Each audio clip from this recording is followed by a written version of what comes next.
हरिओम. माझ्या स्वाध्यायाचा विषय आहे स्वार्थ, परार्थ आणि परमार्थ. माझ्या स्वाध्यायाची सुरुवात एका गोष्टीने करतो. हिमालयामध्ये गुरु आणि शिष्य अशी एक जोडी राहत होती हिमालयाच्या पायथ्याशी एका आश्रमामध्ये, आणि तिकडे त्यांची उपासना सुरू असायची.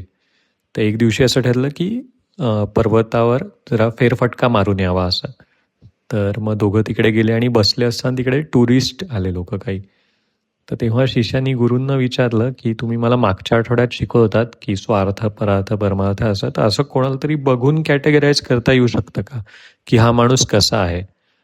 तर गुरु म्हणले हो, अगदीच सोपं आहे. तुला तो दिसतोय का की जो इकडे इतका सुंदर हिमालय आहे, इतकी सुंदर फुलं आहेत, पण स्वतःचेच फोटो काढतोय, म्हणजे आपल्या भाषेत आपण म्हणू सेल्फी काढतोय, तर हा झाला स्वार्थी. आणि तो तुला दुसरा दिसतोय का की जो हिमालयाचे फोटो काढतोय, ग्रुप फोटोज काढतोय, तर हा झाला परार्थी. आणि तुला तो तिसरा बघ बसलाय तो की जो कुठलेच फोटो नाही काढत आहे, तो त्या हिमालयाकडे, त्या ग्रुप फोटोकडे, त्या सेल्फीकडे फक्त बघत बसलाय, तर तो झाला परमार्थी. तर जोक सपाट. पण वशिष्ठांनी जेव्हा हनुमंताला विचारलं की तू कोण आहेस, तर हनुमंतानी डायरेक्ट असं उत्तर नाही दिलं. तर ते म्हणाले की देहबुद्धीनी विचाराल तर मी रामाचा दास आहे, मनानी विचाराल तर रामाचा भक्त आहे, आणि आत्मबुद्धीनी विचाराल तर मी रामच आहे. म्हणजे त्यांनी वेगवेगळ्या भूमिकेतून वेगवेगळं उत्तर दिलं. म्हणजे प्रश्न विचारणाऱ्याची भूमिका बदलली की तसं उत्तर पण बदलतं. तर आपण याच भूमिकेतून हा स्वाध्याय बघितला तर देहबुद्धीच्या पातळीवरती मी करतो आहे, माझ्यासाठी करतो आहे, तर हा स्वार्थ झाला आणि आपण त्याला प्रपंच असं नाव देतो. किंवा परार्थ म्हणजे काय, तर मी करतोय, इतरांसाठी करतोय, आणि त्याला आपण सेवा असं म्हणतो. आणि परमार्थामध्ये मी करतो आहे, देवाचं करतो आहे, आणि शरीराच्या रूपाने नमस्कार करतो आहे, पूजा करतो आहे, तर हा झाला परमार्थ. तर हे झालं देहबुद्धीच्या पातळीवरती. आता मनाकडे जाऊयात. तर ह्याचं मनाचं असं आहे की मन म्हणजे सगळ्या भावनांचा खेळ. म्हणजे मनाला कुठल्या ना कुठल्या तरी भावना अपेक्षित असते, आणि मुख्यत्वे त्याला आनंद ही भावना हवीशी असते, आणि मग तो त्याच्याच वेगवेगळ्या छटा शोधत असतो. तर आता म्हणजे स्वार्थामध्ये मी करतो आहे, माझ्यासाठी करतो आहे, आणि भावना कुठली आहे, तर ती सुख ही भावना आहे की ज्यानी मला छान वाटतं. म्हणजे एखादा पदार्थ खाल्ल्याने असेल, मूवी बघितल्याने असेल, की मला त्यांनी सुख मिळतं. परार्थामध्ये मात्र थोड्या गोष्टी बदलतात. म्हणजे मी करतो आहे, देहबुद्धीमध्ये ते इतरांसाठी होतं, पण इथे मात्र मनाच्या पातळीवरती ते मी माझ्यासाठीच करत असतो. म्हणजे जरी करुणा ही भावना असली तरी त्यांनी मला छान वाटतं म्हणून मी ते करतो. म्हणजे आता ज्यांनी कोणी फ्रेंड्स बघितलं असेल तर त्याच्यामध्ये जोई नावाचं कॅरेक्टर आहे, की एक अख्खा एपिसोड आहे की ज्याच्यामध्ये तो सगळ्यांना प्रूव्ह करत असतो की असं सेल्फलेस वगैरे असं काही नसतं. सगळ्या डीड्स, सगळ्या ॲक्ट्स ह्या सेल्फिश असतात, कारण की ते आपण आपल्या आनंदासाठी करत असतो. स्वामी विवेकानंद पण विचारतात, म्हणजे कोणी कोणाला मदत करत असेल तर हू इज हेल्पिंग हू. म्हणजे in the reality, in in in each moment the world is helping you to realize the ultimate truth असं. तर त्यामुळे परार्थामध्ये मी करतो आहे पण माझ्यासाठीच करतो आहे, आणि परमार्थामध्ये असं आहे की मी करतो आहे, देवाचं करतो आहे, आणि जी भावना आहे ती भक्ती आहे. तर आता ह्या झाल्या दोन भूमिका. आता तिसऱ्या पातळीवर आपण आलो, आत्मबुद्धीला, की गोष्टी एकदम सोप्या होतात. म्हणजे बोलायला सोप्या होतात आणि अंमलात आणायला सगळ्यात अवघड. कारण की इथे इतका वेळ जो एक होता की मी करतोय, मी करतोय, तर हा मीच इकडे गायब होतो. आणि इकडे स्वार्थ, परार्थ आणि परमार्थ हे सगळे एकरूप होतात. म्हणजे स्वामी माधवानंदांच्या चरित्रामध्ये पण असा उल्लेख आहे की त्यांची अशी भावना होती की राम बोलतो आहे, रामाशी बोलतो आहे, आणि रामाबद्दल बोलतो आहे, इतकी ती एकरूपता होती. आणि त्यामुळेच हनुमंत म्हणतात की ह्या पातळीवरती मी रामच आहे. तर आता आपण ह्या अशा 3 भूमिका बघितल्या. तर आता असा प्रश्न पडतो की मग सिक्वेन्स काय असू शकतो, की मग काय आधी आहे, म्हणजे पहिलं काय, दुसरं काय? तर रामदास स्वामी असं म्हणतात की आधी प्रपंच करावा नेटका. तर स्वार्थ हा पहिला आहे. कारण की जर मी आनंदी असीन तर मी इतरांना आनंद वाटू शकतो. मी सुदृढ असीन तर इतरांची सेवा करू शकतो. आणि हा स्वार्थ परार्थ आणि परमार्थाला सस्टेनेबल बनवतो. पण मग आता पुढे परार्थ आणि परमार्थामध्ये कसं आहे, तर स्वाध्याय करताना मला 2 उदाहरणं डोळ्यासमोर आली. एक म्हणजे निसर्गदत्त महाराजांचं, की निसर्गदत्त महाराजांचं असं होतं, की ते त्यांचा प्रपंच करत होते, दुकान चालवत होते आणि त्यांना साक्षात्कार घडला. अ, पर परमार्थ झाला आणि मग त्यांनी ते सगळं शेअर केलं लोकांना फक्त. तर आणि असा परार्थ घडला. आणि आम्ही आत्ता चिन्मय तपोवनला गेलो होतो. तिकडे सिद्धबारीला. तर तिकडे क्षमादिदी म्हणून आहेत, त्यांची भेट झाली. तर त्यांचं तिकडे खूप मोठं समाजकार्य आहे. आणि त्या म्हणजे त्या सेवा म्हणजे सेवा करायचे म्हणूनच गेल्या होत्या आणि परार्थ करता करता परमार्थ घडला. आणि आम्ही अगदी डोळ्यांसमोर बघितला, की तो मी जाणं म्हणजे काय किंवा ते एकरूप होणं म्हणजे काय, ते अगदी आम्ही डोळ्यासमोर बघितलं. तर त्यामुळे असं वाटतं, की प्रत्येकाचा प्रवास वेगवेगळा आहे. त्यामुळे त्या प्रत्येकाचा हा सिक्वेन्स पण वेगवेगळा आहे. आणि जशी प्रश्नपत्रिका प्रत्येकाची वेगळी आहे, तशी उत्तरपत्रिका पण वेगळीच आहे, असं. आणि म्हणजे ह्याच्या फक्त पुढे जाऊन एकच वाटतं, की म्हणजे आपण एखादा एक प्रयोग फक्त बघूयात, की आता एक Facebook नावाची कंपनी जी आहे, तर ती हा प्रयोग करती आहे रिॲलिटीमध्ये, की लोकांचं सबकॉन्शियस जोडणं. तर ह्या प्रयोगामध्ये 3 लोकं आहेत आणि त्यांचा सबकॉन्शियस जोडला गेलाय आणि आता ते म्हणजे त्यांचं स्वप्न एकच झालेलं आहे. एकाच स्वप्नात आहेत आणि त्या स्वप्नामध्ये ते एका बेटावर अडकलेले आहेत आणि त्यांना तिथून बाहेर पडायचं आहे, असं आहे. म्हणजे ते सगळं स्वप्न आहे, पण त्यांना माहीत नाही की ते स्वप्नात आहेत ते. तर त्यातला जो स्वार्थी प्रवृत्तीचा माणूस आहे, तर तो स्वतःपुरतीची फळं त्यांनी गोळा केली, पाणी गोळा केलं आणि स्वतः आपण वाचू शकतोय ना, याची पूर्ण काळजी घेतली. त्यातला जो परार्थी प्रवृत्तीचा माणूस होता, तर त्यांनी मात्र म्हणजे करुणाभाव होता, त्याच्यामुळे त्यांनी सगळ्यांसाठी ते गोळा केलं, की फळं सगळ्यांना पुरतायत ना, पाणी सगळ्यांना पुरतंय ना, असं. आणि जो परमार्थी होता, तर तो तर त्यांनी ही मदत केलीच, की त्यांनी सगळ्यांना म्हणजे पुरतं आहे ना, सगळ्यांसाठी जमा होतंय ना, याची काळजी घेतली. पण त्याच वेळेला त्याला कुठेतरी वाटत होतं, की हे काही अंतिम सत्य नाही. त्याच्यामुळे मग तो त्या अंतिम सत्य काय आहे ह्याच्या शोधात होता आणि हा शोध घेता, घेता त्याला एक दिवशी जाग आली. आणि जाग आल्यावर कळलं, की अरे आपण तर स्वप्नात होतो. आणि मग त्याला असं वाटलं, की आता आपण जागे झालो, तर आपण इतरांना पण जागं करायला हवं.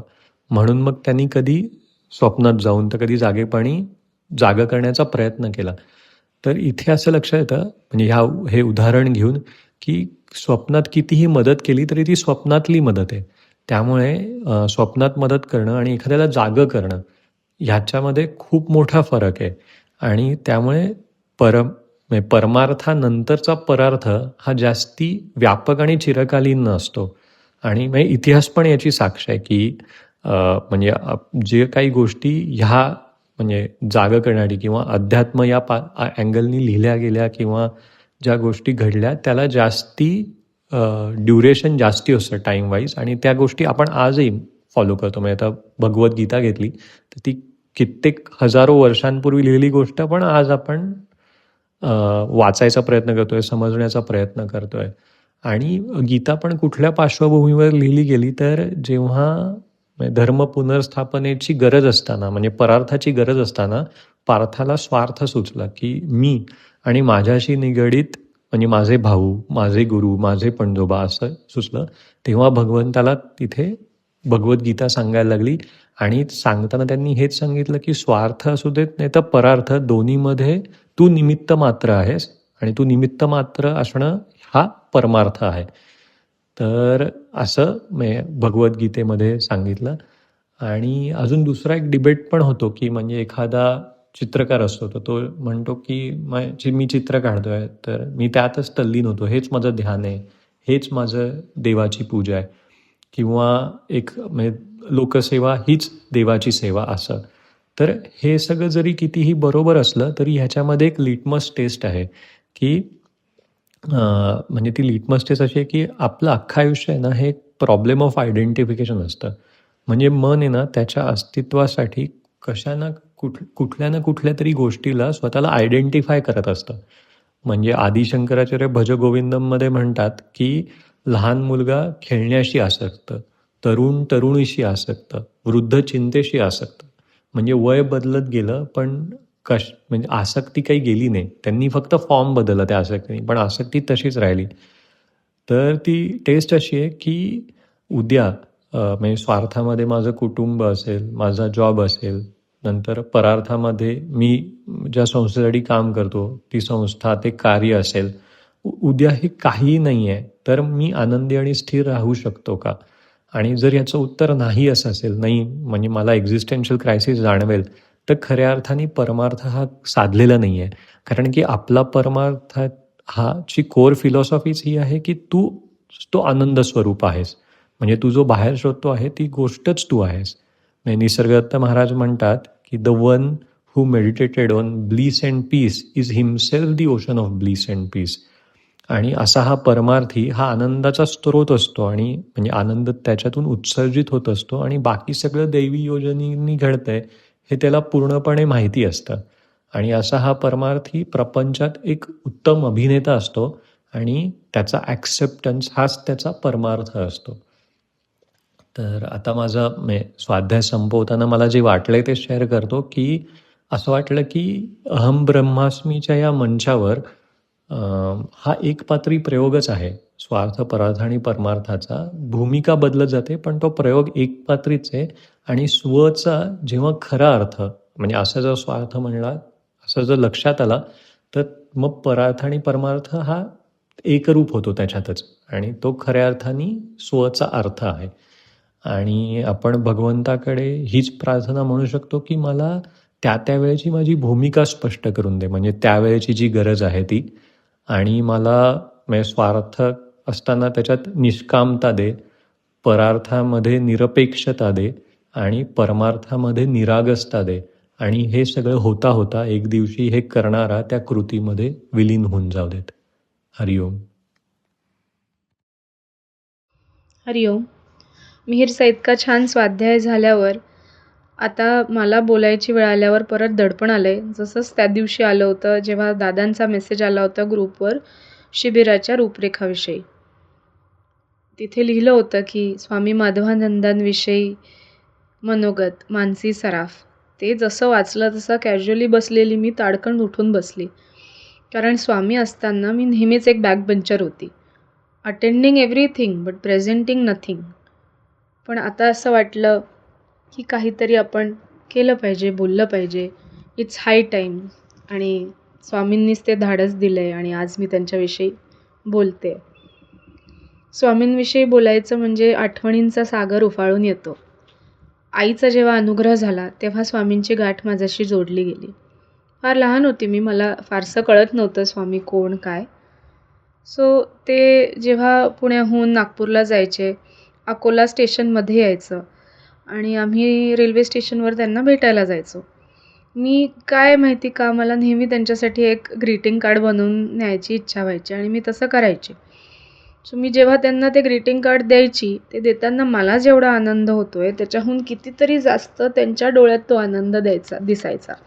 आणि त्याच आनंदाने ते म्हणायचे शाब्बास. तेव्हा खूप मस्त वाटायचं. स्वामी कोण काय फारसं कळायचं नाही. मग ते घरी यायला लागले, घरी राहायचे पण आमच्या.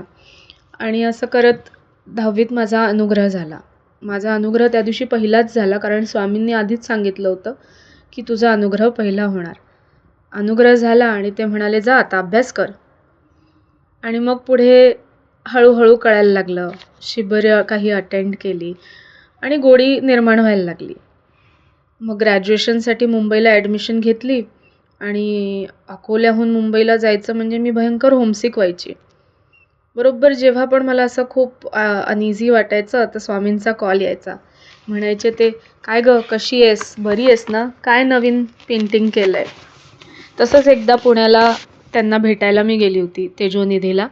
त्यांनी मला त्यांच्या रूममध्ये बोलवलं आणि म्हणाले की बघ तुला नाही राहायचं आहे ना मुंबईला, नको राहूस, पण आपण ॲडमिशन मिळवली आहे, छान झालं आहे, तर आता त्याला एक फेअर ट्रायल नको का द्यायला, तर करून बघ, नाहीच जमलं तर परत जाऊ, काही हरकत नाही आहे. असं म्हणून त्यांनी त्यांच्याजवळचं एक पुस्तक माझ्या हातात दिलं. पु ल देशपांडेचं असामी असामी. म्हणाले घेऊन जा हे, वाच, तुला आवडेल. मी काय सतत अध्यात्म करत नाही, मी पण अशा सगळ्या गोष्टी वाचत असतो. बरं वाटतं, चेंज होतो. तेव्हा स्वामींनी एक छोटासा बोध दिला, की आपली मनस्थिती ठीक नसेल तर त्याला जास्त इम्पॉर्टन्स देऊ नये. स्वतःला डिस्ट्रॅक्ट करावं आणि दुसऱ्या गोष्टीत मन रमवावं. बरोबर गोष्टी ठीक होतात. ते हळूहळू मला वळण लावत होते, पण माझा भावही ते जपत होते. स्वामी सगळ्यांनाच म्हणजे सगळ्याच कलाकारांना खूप मोटिवेट करत. मी जेव्हा फोटोज काढले आणि त्यांना फोल्डर पाठवलं, त्यांनी रात्री मला एक दिवशी फोन केला आणि म्हणाले, "अगं किती छान फोटोज काढते तू. आपण स्वरूपयोगच्या वार्तापत्रासाठी वापरूया. छान आहेत फार." असे बऱ्याचदा स्वामींचे मध्ये-मध्ये फोन येत आणि छान कॉन्व्हर्सेशन तेव्हा चालत असे. मुंबईत असताना पण ते बोलवून घेत, की शिबिर कार्यक्रम आहे, येतेस का तू? मग राहशील कुठे? कोणासोबत येशील? कसं करशील? सगळं त्याची रूपरेखा तेच सांभाळत. पुढे PGसाठी पुण्यात ॲडमिशन घेतली आणि मग काय हातात जॅकपॉट लागलाय असं झालं. भंडारकर रोडचं केंद्र, शिवशंकरचं प्रवचन, पावसला ट्रिप्स, मॉन्सून ट्रिप्स असे खूप सारे स्वामींचे च्यासोबत संपर्क वाढला. त्याच्याचसोबत पिझ्झा, वैशाली, आईस्क्रीम असे बेत पण स्वामींसोबत चालत असे. अध्यात्म हा कसा बोरिंग नाही हे पदोपदी स्वामींनी आम्हाला दाखवलं. एखाद्या दिवशी केंद्रात अगदी हेवी विषयावर प्रवचन झाल्यावर पण ते कोणाच्या तरी वाढदिवसाला आम्हाला कुल्फी खायला घेऊन जात आणि तिथे एकदम वेगळंच वातावरण असे. एकदम धमाल. सो दोन्ही गोष्टी फार छान हाताळता येतात हे त्यांनी आम्हाला दाखवलं. स्वामींनी पुढे मला अमूर्त पूजेची फुले हे पुस्तकाचं कव्हर पेज करायला सांगितलं, डिझाईन करायला सांगितलं. आणि तेव्हा स्वामींचं कसं आपल्याकडे पूर्णपणे लक्ष कायम असतं हे नीट कळलं. स्वामी सांगून मला म्हणजे स्वामींनी मला ते करायला सांगितलं कव्हर पेज आणि ते गोव्याला गेले. आणि तिथे गेल्यावर मला वाटलं की ठीक आहे करूया आपण 1-2 दिवसात आणि मग पाठवूया स्केचेस. स्वामी तर इथे नाही आहेत. असं वाटलं ना वाटलं स्वामींचा लगेच मला फोन आला. "काय गं, कितपत आलंय काम? किती झालं? मी वाट बघतोय." पुढे उत्तराची अपेक्षा त्यांना नव्हतीच. ते म्हणाले मला, की "हे बघ, मी लांब जरी गेलो असलो ना, तरी माझं पूर्ण लक्ष आहे तुझ्याकडे. मी वाट बघतोय. पाठव मला स्केचेस." असा हळूच त्यांनी फटका मारला होता मला. मग काय लगेच स्केचेस केले आणि त्यांना पाठवले. कशाला प्रायोरिटी द्यायची हे स्वामींनी शिकवलं. शेवटी खूप सहवास ह्या दरम्यान स्वामींचा लाभला. कारण बरेच चेंजेस आलेत. ते कसे नीट करायचे, प्रत्येक गोष्टी नथिंग लेस दॅन परफेक्ट कशी करायची हे त्यांनी तेव्हा सांगितलं. शेवटी तर इतकं की ओमची गोलाई बरोबर आली नाहीये, ती नीट कर असं सांगून पण त्यांनी चेंजेस सांगितले होते. सगळं करून फायनली बुक रेडी झालं.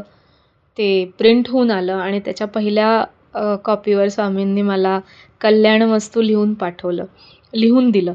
मला फार छान वाटलं. एकदम असा सुंदर अनुभव होता तो, खूप शिकण्यासारखा. एका केंद्रात स्वामींनी मला म्हटलं, "माईबरोबर तू पण रत्नागिरी शिरोड्याला ये." मग काय, स्वामींच्या कुठल्याही गोष्टीला नाही म्हणायचं नाही हे अनसेड रूल होता आणि तसंच मी लगेच हो म्हणाली आणि असं करून मला रत्नागिरी आणि शिरोडा त्यांच्याबरोबर जायचा योग आला आणि मग काय कायम पूर्ण वेळच त्यांचा सहवास सोबत होता. ह्या वेळेस अतिशय धमाल आणि सखोल ज्ञानाचं त्यांचं बोलणं असं एकाच वेळी तिथे चालत. खूप हेक्टिक शेड्यूल आमचं होतं. सकाळी ध्यान होत, मग आम्ही समुद्रावर जात, थ्रो बॉल खेळत, घरी येऊन तयार होऊन लगेच ते लिखाणाला बसत. मग थोडं लिखाण झालं की त्यांच्या वेगवेगळ्या रेसिपीज खायला मिळत. पुढे परत संध्याकाळी मंदिरात ध्यान होत. मग जेवण झाल्यावर कोणत्या तरी डीप विषयावर स्वामी बोलत. असं एक हेक्टिक शेड्यूल डे असा चालायचा आणि त्यांचं बोलणं झाल्यावर शेवटी डे एंड व्हायचा.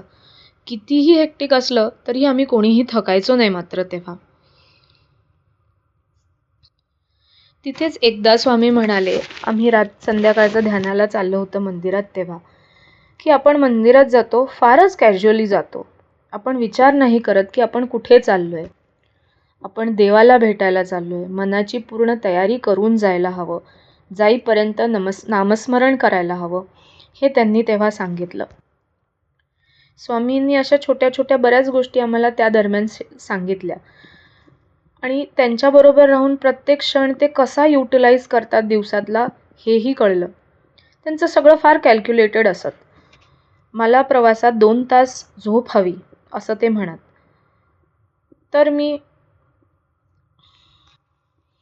मी 2 वडापाव खातो आणि ते तसं आनंदाने करून दुसऱ्या मिनिटाला झोपायचे. तेव्हा लक्षात आले की आपल्यासारखं तर हे सगळंच करतात, फुल एन्जॉय करतात. But what he did differently was की ते त्या ॲक्टिव्हिटीमध्ये तेवढ्याच पुरतं राहत. दुसऱ्या मिनिटाला बटन दाबल्यासारखं त्यांचं सगळं बदलून जात आणि ते डिक्टेशन देत असत गाडीत आणि आम्ही मात्र त्या मिसळ आणि वडापावमध्येच डुंबलेले असत. ह्या ट्रिपनंतर स्वामींबरोबर गेल्यानंतर खूप असे परमनंट चेंजेस मला माझ्यात जाणवले. त्यांची शिकवण कायम तुमच्याबरोबर राहते आणि ती तुम्हाला पदोपदी आठवते आणि तुम्ही तसं वागायलाही लागतात. हे आपोआप घडत होतं आणि ते कळून येत होतं. पुण्यात राहत असताना शिकताना स्वामींबरोबर असे कितीतरी कार्यक्रम अटेंड करायला मिळाले. प्रकाशनाचे काम करायला मिळाले. प्रकाशनाची धावपळ, त्याच्यात असलेलं काम, त्याच्यातनं वेगवेगळ्या गोष्टी शिकणं आणि त्यांच्या डे टू डे गोष्टींमधनं वेगवेगळ्या गोष्टी शिकणं हे कळून येत होतं. एक असा लाईट इन्स्टन्स सांगायचं आठवतं मला की एकदा एका संध्याकाळी मी स्वामींच्या घरी तेजोनिधीला होती. ते खात होते काहीतरी डायनिंग टेबलवर बसून आणि मला म्हणाले, जा फ्रीजमधनं बटर आणून दे. मी लगेच गेली, बटर काढलं आणि त्यांच्यासमोर जाऊन उभी राहिली. बटर नवीन होतं, त्याच्यामुळे पॅक्ड होतं. ते शांतपणे माझा धानरटपणा बघत. बटरचा पेपर काही निघेना, सो मी टारकन तो फाडला. जसा मी तो फाडला तसा स्वामींनी ते बटर माझ्या हातात घेतलं आणि म्हणाले, हे असं करायचं नाही. असं केल्याने आपल्याला परत बटर स्टोअर करायला खूप प्रॉब्लेम होतो. त्यांनी ते घेतलं, पेपर व्यवस्थित काढला, बटर कापलं, मला दाखवलं आणि परत पेपर फोल्ड करून बटर आत ठेवलं आणि मला म्हणाले, असं करायचं. इतक्या छोट्या गोष्टींपासून तर बऱ्याच अनफॉर्च्युनेट गोष्टी ज्या आयुष्यात घडल्या त्या कशा हँडल करायचं हे आपोआप त्यांनी शिकवून दिलं. ह्या लाईफ स्किल्सच आहेत असं मी म्हणेल. आपले आईवडील जितकं आपल्यासाठी करू शकणार नाही तितक्या इनटँजिबल गोष्टी स्वामींनी आपल्या सगळ्याच साधकांसाठी केल्या. स्वतःमध्ये आत डाईव्ह करायला तर त्यांनी शिकवलंच, पण आयुष्यात किंवा बाहेर आजूबाजूच्या जीवनात कसं जगायचं, कसं राहायचं, कशा गोष्टी हँडल करायच्या हेही त्यांनी शिकवलं. आणि आजच्या या जगात हेच तर सगळ्यात जास्त इम्पॉर्टंट आहे असं मला वाटतं. कारण आपण सगळेच खूप हेक्टिक शेड्यूल्समध्ये असतो आणि खूप गोष्टी आपल्याबरोबर घडत असतात. त्या हँडल कशा करायच्या तर हे खूप इझिली नाही म्हणणार मी, पण हळूहळू आपल्याला अध्यात्मामुळे जमायला लागतात. लेट गो करायला यायला लागतं. कुठेतरी विश्वास टाकायला हे जमायला लागतं आणि ते फक्त आणि फक्त स्वामींसारखे गुरु तुमच्याकडनं करून घेतात. स्वामींविषयी बोलायचं झालं तर दिवसही कमी पडेल, हे आपल्या सगळ्यांनाच माहिती आहे. आज या मनोगताच्या निमित्ताने मला माझ्याच ह्या जर्नीकडे खूप जवळून परत बघता आलं आणि कुठेतरी हे जाणवलं की कदाचित तेव्हाची कळकळ आता कमी झाली आहे का? दिवसभराच्या किंवा रोजच्या आयुष्यात आपण फारसं लक्ष देत नाही आहे का असं वाटलं. ह्या मनोगताच्या निमित्ताने स्वामींच्या चरणी हीच प्रार्थना मी करेल की ईश्वर प्राप्तीची ही कळकळ सतत माझ्या मनात असू दे आणि वाढू दे. त्यांनी जी सांगितलेली ध्यानसाधना ही रोज कन्सिस्टंटली माझ्याकडून होऊ दे. स्वामी, आशाताई आणि दादांच्या चरणी हे मनोगत अर्पण करून मी माझं बोलणं इथेच थांबवते. हरिओम. श्रीराम. स्वामीजींना आणि दादांना वंदन करून आजच्या स्वाध्यायाला सुरुवात करते. मनाच्या श्लोकातील दुसरा श्लोक स्वाध्यायासाठी मिळाला आहे. तो बघण्याआधी आधीच्या श्लोकात काय सांगितले ते थोडक्यात बघूयात. श्लोक म्हणते, गणाधीश जो ईश सर्वा गुणांचा, मुळारंभ आरंभ तो निर्गुणाचा, नमो शारदा मूळ चत्वार वाचा, गमू पंथ आनंत या राघवाचा. पहिल्या 3 श्लोकात मंगलाचरण केल्यावर समर्थ आपल्याला मनाच्या श्लोकाचे जिस्ट काय आहे ते सांगतात. गमू पंथ अनंत या राघवाचा. यात गमू म्हणजे दर्शवणे, समजून देणे, पंथ म्हणजे पाथ, रस्ता, अनंत किंवा अनंत म्हणजे अनादी अनंत अशा ईश्वरापर्यंत कसे पोचायचे. अनंत याचा दुसरा अर्थ खूप लांब, longest is the journey within, असं जे कृष्णमूर्ती म्हणत असत. स्वसंवेद्य व आनंदमय अंतरात्म्यापर्यंत हमखास पोचवणारा मार्ग समर्थ येते स्वानुभवाच्या आधाराने सांगत आहेत. ज्यांनी PhD किंवा कुठलाही प्रबंध लिहिला आहे त्यांना माहीत असेल की थिसिसच्या सुरुवातीला एक्झिक्युटिव्ह समरी लिहितात. त्यात तुमच्या थिसिसमध्ये काय मांडले आहे याचे जिस्ट दिलेले असते. तसेच समर्थ आपल्याला 205 श्लोकांमध्ये काय बघणार आहोत हे सांगतात आणि तुझ्याच आतमध्ये असलेल्या आत्मारामाला कसे प्राप्त करून घ्यावे हे या 205 श्लोकांमध्ये उलगडणार आहे असे सांगतात. दुसऱ्या श्लोकापासून समर्थ मनाला उपदेश करतात, जो आपल्या आजच्या स्वाध्यायाचा विषय आहे. श्लोक एकदा म्हणते, मना सज्जना भक्तिपंथेची जावे, तरी श्रीहरी पाविजे तो स्वभावे, जनी निंद्यते सर्व सोडोनि द्यावे, जनी वंद्यते सर्व भावे करावे. ते म्हणतात, हे सज्जन मना, तू भक्तीच्या मार्गाने जा. मन आणि सज्जन काहीही असे आपल्याला वाटते. सज्जन मन हे ऑक्झिमरॉन किंवा विरोधाभास याचे उत्तम उदाहरण आहे, असे स्वामीजींनी खूप पूर्वी सांगितले होते. ऑक्सी याचा अर्थ शार्प और कीन आणि मोरॉन म्हणजे फुलिश. सो हे एकत्र झाले की पॉइंटेडली फुलिश असा अर्थ होतो आणि याचा उपयोग ड्रामॅटिक इफेक्ट आणण्यासाठी केला जातो. For example, deafening silence. Silence आहे, मग तो डिफनिंग कसा? ओपन सिक्रेट किंवा हॅपीली मॅरिड असो. एक लेखक म्हणून समर्थांनी पण ही स्ट्रॅटेजी वापरली आहे असे वाटते. एखादा पहिल्यांदा मनाचे श्लोक वाचणारा माणूससुद्धा मना सज्जना वाचल्यावर क्युरियस होत असेल असे वाटते. आपले मन किती उपद्रवी आहे, चंचल आहे. मन चिंती ते वैरी न चिंती असे म्हणतात. मग मनाला सज्जन का म्हटले आहे याचे एक उदाहरण बघूया. आईला जर आपल्या मुलाने ऐकावेसे वाटत असेल तर आई त्याला माझं शाणं बाळगं ते सगळा पसारा आवरून ठेव बरं असं सांगते आणि ते बाळ बरेच वेळेला ऐकते. पण आईला हे बाळ अगदी कार्ट आहे असं माहीत असतं, तरी आई त्याला शहाणं म्हणून काम करून घेते. तसेच समर्थ करत आहेत असं वाटतं. एक प्रसंग सांगते. माझ्या टीचिंग करिअरची सुरुवात MIT शाळेतून झाली आणि मला 5th स्टँडर्ड शिकवायला मिळाले. Just imagine. आणि त्यातील काही मुले अतिशय नॉटी होती. काही केलं तरी ऐकत नसत. माझा पूर्ण क्लास मॅम मी आय गो टू टॉयलेट, मी आय ड्रिंक वॉटर यामध्ये संपून जायचा. तेव्हा आमच्या एका सिनियर टीचरने मला सांगितले, एक कर, या सगळ्या नॉटी मुलांना मॉनिटर करून टाक. मग काय, वर्ग शांत ठेवण्याची जबाबदारी त्या व्रात्य मुलांवर आली आणि वर्ग छान डिसिप्लिन झाला. तसंच काहीसं समर्थ करत आहेत. मनाला सज्जन म्हणून अंजारून गोंजारून तू भक्तिमार्गाला लाग असे सांगत आहेत. दुसरा मुद्दा असा की मनालाच उपदेश का?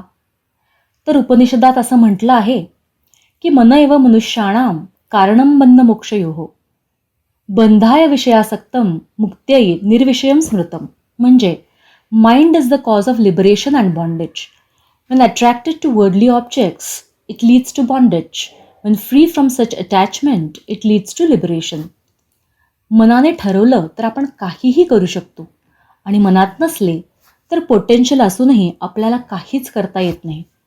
मन करारे प्रसन्न सर्व सिद्धीचे कारण, असं तुकाराम महाराज म्हणतात. जेव्हा मन प्रसन्न असते तेव्हा आपण चांगल्या गोष्टी अट्रॅक्ट करतो. स्वतः प्रसन्न राहून इतरांना पण प्रसन्न करण्याची क्षमता विकसित होते. ज्यांचा मनावर कंट्रोल आहे ते सगळ्याच क्षेत्रामध्ये खूप अचीव करताना दिसतात. मग तो संसार असो किंवा परमार्थ. दुसरे असे की मन जरी चांगल्या संकल्पामध्ये अडकाठी आणत असले तरी त्याचा एक चांगला गुण आहे, त्याला आपण ज्याची गोडी लावू ती लागते. या बाबतीत ज्ञानेश्वर महाराज म्हणतात, का जे यया मनाचे एक निके, जे देखिले गोडीचिया ठाया सोके, म्हणूनी अनुभव सुखची कवतिके दावीत जायचे. म्हणजे आपण या मनाला जशी गोडी लावू तशी लागते. आपण जर मनाला नेटफ्लिक्सची गोडी लावली तर ते बिंज वॉच करू शकते. कधीतरी आपण सॅटर्डे संडेला हा अनुभव घेतला असेल. सध्या फुटबॉल वर्ल्ड कप चालू आहे. त्याला वर्ल्ड कपची गोडी लावली तर ते रात्रभर तुम्हाला जागून ठेवेल आणि एकही मॅच बघितल्याशिवाय गप्प बसणार नाही. ज्ञानेश्वर महाराज म्हणतात, तू या मनाचा हा गुण लक्षात घेऊन त्याला आपल्या आत रमण्याची गोडी लाव. आता मनासज्जना याचा अजून एक अर्थ असा वाटला की या मनामध्ये सज्जन होण्याचे पोटेन्शियल आहे. त्यामुळेच भगवंत विभूती योगामध्ये म्हणतात, इंद्रिय आणि मनश्चास्मी, among the senses I am the mind. पण हे समर्थ शुद्ध मनाबद्दल बोलत आहेत हे विसरायला नको. तर कसं होणार हे? तर समर्थ म्हणतात, हे सज्जन मना, तू भक्तिपंथाने जा. आता भक्ती म्हणजे काय? तर देवावर खूप प्रेम, अनकंडिशनल प्रेम. इथपासून पूजनीय स्वामी स्वरूपानंद सांगतात तसे सदा स्वरूपानुसंधान हेच भक्ती, हेच ज्ञान. भक्तीची व्याख्या करताना पूजनीय गुरुदेव रानडे म्हणत असत, आजपर्यंत कधीही स्पष्ट करता आलेले नाही आणि स्पष्ट करता येणारही नाही असे जे प्रेम, unexplained inexplicable love to God, त्याला श्री रामकृष्णांनी अहेतुक प्रेम असं म्हटलं आहे. त्यासाठी कारण काही नाही, सहज देवाबद्दल प्रेम वाटणं ही भक्ती. प्रेमस्वरूप देवाबद्दल प्रेम वाटणे. का? त्याने मला काही दिले वगैरे असं काहीही संबंध नाही. मला आपलं सहजच प्रेम वाटतं. Love to God is essential. महत्त्वाच्या गोष्टी काय? ईश्वराबद्दलचं प्रेम. मला तो हवा आहे. का हवा आहे? कारण काही नाही, मला तो हवा आहे अशी जी भक्तिभावना आहे. त्या बाबतीतही गुरुदेवांनी पुढे आणखी सांगितलं की नुसती भक्ती असून उपयोगी नाही, तर there has to be an element of surrender in bhakti. तुम्ही त्याला शरण जाणं म्हणजे भक्ती. किती सुंदर आहे ना? आत्ता जे भक्तीबद्दल सांगितले ते संतांचा सहवास या आपल्या स्वामींच्या गुरुदेव रानडे यांच्या लेखात आलेले आहे. समर्थ रामदास दासबोधात भक्ती म्हणजे काय हे विस्तृत करून सांगतात. याची सुरुवात श्रवणाने होते व शेवट आत्मनिवेदन भक्तीने होते. श्रवणम, कीर्तनम, नामस्मरणम, पादसेवनम, अर्चनम, वंदनम, दास्यम, सख्यम आणि आत्मनिवेदनम अशा या 9 भक्ती. हे कसं जमणार? तर तू मन हे मीची करी, माझी या भजने प्रेमधरी, सर्वत्र नमस्कारी मजे एकाते, असं 9व्या अध्यायात भगवंत आपल्याला सांगतात. या संदर्भात पूजनीय चिन्मयानंद यांचे गीतेवरील व्हिडिओ बघत होते तेव्हा ते म्हणाले, if you go to Indian temples, the gods there have their hands positioned in such a way. It indicates, give me your mind and I will readjust it and give it back. But people never do it. They say, oh God, protect my children. And that is why the Indian gods are jobless and unemployed. असं त्यांच्या humorous शैलीत त्यांनी सांगितले. पुढे भगवंत म्हणतात, मनाचा विषयच मी करून टाक, फिनिश. ही खूप इंटरेस्टिंग आणि महत्त्वाची स्ट्रॅटेजी भगवंत आपल्याला सांगतात. असे केल्यावर काय होईल? तर मनाचे अमन होते. सो मनाच्याच मदतीने अमनस्क स्थितीकडे जायचे आहे आणि असे झाल्यावर श्रीहरीची प्राप्ती होते. तरी श्रीहरी पाविजे तो स्वभावे. यात स्वभावे म्हणजे आपोआप हा एक अर्थ आणि इसेन्शियल सेल्फची ओळख हा दुसरा अर्थ असे वाटते. पण या पंथावर जर चालायचे असेल तर कंडिशन्स अप्लाय. काय आहेत त्या कंडिशन्स? जनी निंदते सर्व सोडून द्यावे, जनी वंद्यते सर्व भावे करावे. इथे जनी याचा अर्थ सामान्य लोक नाही, कारण सामान्य लोक कधीच एकवाक्यता नसते. पुणेकरांना तर ते फारच अवघड आहे. तर इथे जनी म्हणजे स्पेसिफिक ग्रुप. ज्या फील्डमध्ये आपण आहोत त्या मार्गावर चालणारे लोक. या संदर्भात गायक संजीव अभ्यंकर यांच्या आयुष्यातील एक प्रसंग आहे. संजीव अभ्यंकर जेव्हा पंडित जसराज यांच्याकडे शिकायला गेले तेव्हा जसराजजींनी त्यांना सांगितले, तुला जर चांगलं गायक व्हायचं असेल तर तुला काही पथ्य पाळावे लागतील. उदाहरणार्थ, गार खायचे नाही, घशाला जपायचे, वडापाव खायचा नाही. जनी याचा पहिला अर्थ, ज्या मार्गावर आपण जात आहोत त्या मार्गावरचे गुरु जे सांगतात ते वंद्य आणि ते जे त्याज्य सांगतात ते सोडून देणे. जनी याचा दुसरा अर्थ, संत पुरुष किंवा साक्षात्कारी पुरुष किंवा हरिजन किंवा गुरुदेव राणे म्हणत तसं गॉड्स मेन हे जे निंदे आहे ते सांगतात ते सोडून द्यावे आणि वंद्य आहे ते सांगतात ते आत्मसात करावे. उदाहरणार्थ, पुढील श्लोकामध्ये प्रभाते मनी रामचिंतित जावा हे जनी वंद्य याचे उदाहरण आहे. किंवा नको रे मना क्रोध हा खेदकारी हे निंदे आहे याचं उदाहरण आहे आणि ते सोडून द्यावे. आणि याचा आणखीन एक सूक्ष्म अर्थ असा, कुठलाही निर्णय घेताना, कर्म करताना आपल्याला कळत असतं की हे चुकीचे आहे की बरोबर आहे ते जाणणं. जसे भगवंत गीतेमध्ये सांगतात, इंद्रिय आणि पराण्याहुः इंद्रियेभ्य परम मनः मनतस्तु परा बुद्धिर यो बुद्धे परतस्तु सहा. म्हणजे मनापेक्षा बुद्धी श्रेष्ठ आणि बुद्धीपेक्षा सहा म्हणजे आपल्यातील आत्माराम जो आहे तो आपल्याला गाईड करत असतो. त्याचे ऐकणे म्हणजे जनी निंदते सर्व सोडणे द्यावे आणि जनी वंद्यते सर्व भावे करावे असं वाटतं. स्वाध्यायाची सांगता रमण महर्षींच्या एका प्रसंगाने करते. मौनी स्वामी नावाचे श्री समर्थांचे एक मोठे शिष्य दक्षिणेतील अरुणाचलम येथे होऊन गेले.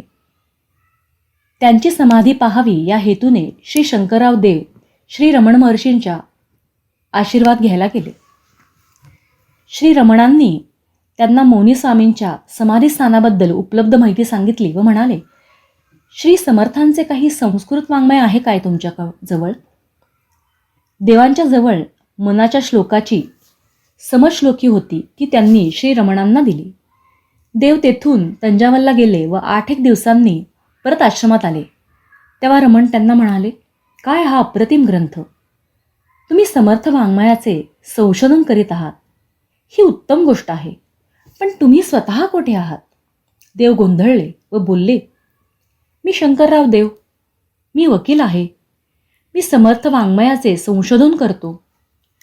यावर श्री रमणांनी स्मित केले व म्हणाले, मनाचे श्लोक हे एक दिव्य रत्न आहे आणि त्यातील पुढील श्लोक पाठ करावा आणि त्याचे सतत चिंतन करून तसे वागावे, त्यातच तुमचे कल्याण आहे. श्री रमणांनी दाखवलेला श्लोक असा, देहे बुद्धीजे ज्ञान बोधे तजावी, विवेके तये वस्तूची भेट घ्यावी, तदाकार हे वृत्ती नाही स्वभावे, म्हणून सदा तेच शोधित जावे. योगायोगाने ह्यात पण काय सोडायचे आणि काय धरायचे हे आले आहे. आपले स्वामीजी म्हणत, तुम्ही काय धरायचे त्यावर फोकस करा, जे सोडायचे आहे ते आपोआप जाईल. असे वाचायला सोपे पण अतिशय सूक्ष्म असे हे मनाचे श्लोक. यातील एका श्लोकावर महत्भाग्याने आज स्वाध्याय करायला मिळाला. स्वामींच्याच कृपेने झालेला हा स्वाध्याय त्यांच्या व आदरणीय दादांच्या चरणी अर्पण करून इथेच थांबते. हरिओम. नमस्कार. स्वामी चिन्मयानंदांबद्दल माहिती मिळवण्यासाठी त्यांची वेबसाईट आहे call of the conch, history of the Chinmaya movement आणि चिन्मय मिशन ट्रान्सफॉर्मिंग लाईफ्स ही दोन्ही पुस्तकं देखील उपलब्ध आहेत. त्याच्यातून मी थोडी माहिती गोळा करू शकलो. पण हे मांडणी करतानाचा जो मोठा प्रश्न आहे की आईवडिलांनी माझं नाव चिन्मय ठेवलं आहे, पण ती सुरुवातीची गोष्ट आहे.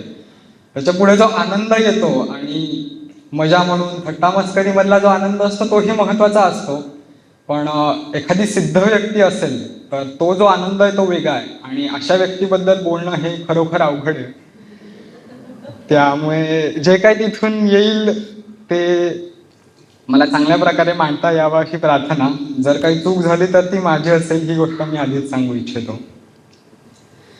स्वामींची जी जीवनाची सुरुवात झाली ती केरळमधून झाली. त्यांचं नाव बाळकृष्ण मेनन असं होतं आणि सुरुवातीला व्यावसायिक दृष्टीने ते पत्रकार होते.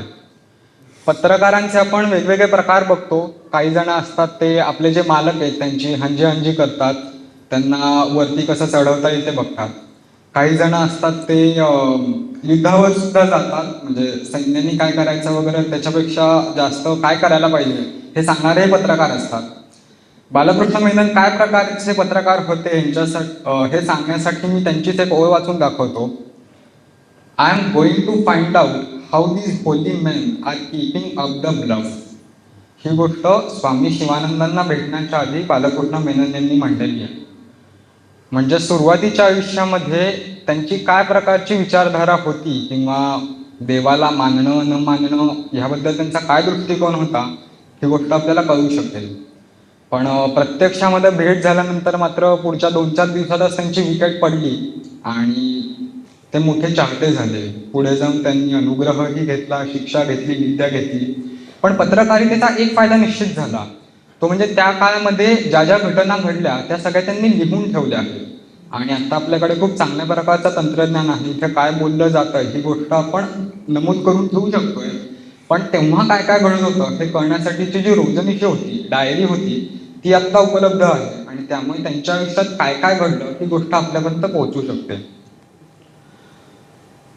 पुढे जाऊन जेव्हा स्वामीजींनी कार्याला सुरुवात केली, त्यांचं जे मुख्य कार्य होतं ते गीता, वेदांत, तत्वज्ञान हे साध्या पद्धतीने सर्वसामान्यांसमोर आणणं आणि योगशास्त्र म्हणजे कुठेतरी हिमालयामध्ये करण्याच्या गोष्टी आहेत. ज्यांनी लग्न केलं नाहीये, मुलं नाहीये, ज्यांना काही नोकरी व्यवसाय जमत नाहीये, अशांनी काहीतरी करण्याच्या विक्षिप्त गोष्टी नसून आपल्या सगळ्यांच्या आयुष्यामध्ये भलं व्हावं आणि आपण जे काही करतोय ते उत्तम पद्धतीने करता यावं यासाठी योगशास्त्र हे महत्वाचं आहे, यासाठी गीता गरजेची आहे. ही गोष्ट लोकांसमोर त्यांनी आणली. ही गोष्ट करणं अर्थातच अवघड होतं. त्याची सुरुवात आहे ती गीता ज्ञान यज्ञ जो त्यांचा पहिला कार्यक्रम होता तो गणपती मंदिरामध्ये पुण्यातल्याच रास्तापेठेमध्ये झाला होता 1951 साली. पण सुरुवात ही छोटी होती. कार्यक्रमाला फक्त 18 जणच आले होते. पण आता हा कार्यविस्तार खूप मोठा झाला आहे. खूप मोठा म्हणजे भारतामध्ये त्यांची सुमारे 200 केंद्र आणि आश्रम चालतात. जगभरामध्ये पृथ्वीवर बघायला गेलं तर 350 पेक्षा जास्त वेगवेगळ्या ठिकाणी त्यांचे आश्रम आणि केंद्र चालतात आणि 250 पेक्षा जास्त ब्रह्मचारी, साधू आणि संन्यासी ह्या रचनेमध्ये जोडलेले आहेत.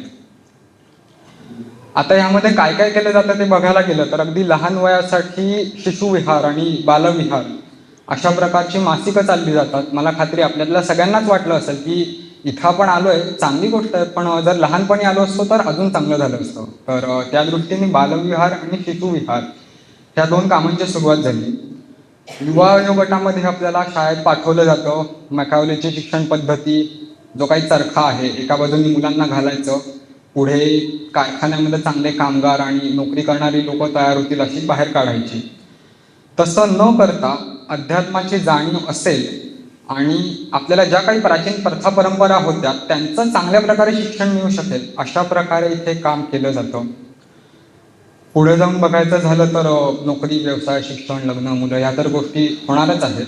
पण संतांचा जो संसार असतो तो फक्त स्वतःपुरता मर्यादित नसतो. संपूर्ण समाजाला ते आपलं मानत असतात आणि त्यामुळे सामाजिक क्षेत्रातही चिन्मय मिशनचं मोठ्या प्रमाणात काम चालतं. कुठल्याही शैक्षणिक संस्थेमध्ये आपण 4 गोष्टी मिळवतो, लोकांना 2 गोष्टी मिळतील ह्याच्यासाठी काम करण्याचा प्रयत्न करतो. पण भगव्या वस्त्रामधले जे संन्यासी असतात किंवा माझं काही नाही असं म्हणून लोकांना सेवाभावाने जे काम करणारं काम चालत असतं ते खरोखर विशेष असतं. काही महिन्यांपूर्वी हिमाचल प्रदेशमध्ये आमचं जाणं झालं. तिथे कॉर नावाच्या संस्थेमध्ये आम्ही सामाजिक काम बघितलं आणि ते खरोखर विलक्षण होतं. नो सॅक्रिफाईस नो प्रोग्रेस या तत्वावर सुमारे 42 वर्ष स्वामीजींनी काम केलं. त्यानंतर 1993 साली स्वामी तेजोमयानंदजींना त्यांनी पुढचे अधिकार सोपवले. आत्ता ते जे उत्तराधिकारी आहेत स्वामी स्वरूपानंद ते ते सुद्धा हा जो 75वा वर्षाचा सोहळा आहे त्यानिमित्ताने अमेरिकेमध्ये आहेत. जगभर वेगवेगळं कार्य चालतं हे आपण बघतच आहोत.